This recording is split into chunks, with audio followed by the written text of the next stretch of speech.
এসেছিলাম চাম্বালাম্বায় টুকটাক কিছু জিনিস কেনার জন্য। আমি আর সাথে মিলে অনেক কিছু কিনে ফেলেছি আন্টির কাছ থেকে। আর এবার আমরা কিনছি জয়শ্রীর জন্য একটা ছোট গিফট।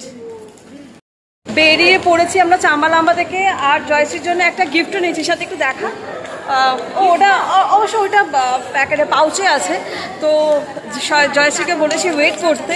আমরা যাচ্ছি আবার ওর অফিসে অস্টিনে। তো গিয়ে এবার দেখি, ও কিছুই জানে না এটার ব্যাপারে।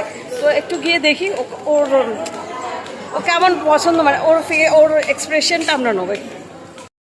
পড়েছি আবার, অ্যাকচুয়ালি আবার ঢুকে পড়েছি সে জয়শ্রীর অফিসে। এবার জাস্ট গিফটটা দেবো, দিয়ে বেরিয়ে যাবো। আর এটা হচ্ছে জয়শ্রীর গিফট। জয়শ্রী সাথেই পেট দেখা যাচ্ছে। আমি জয়শ্রীর গিফটটা দেখাতে গিয়ে, বল কেমন পছন্দ হয়েছে? না পিডিআই। আচ্ছা বল পছন্দ হয়েছে কিনা, লিঙ্কটা দেখা। আমি তখন ভিডিও করিনি, এটা দেখা। এটা জয়শ্রীর দারুণ দারুণ সুন্দর, পছন্দ হয়েছে। দারুণ। এটা এদিকে টাকা।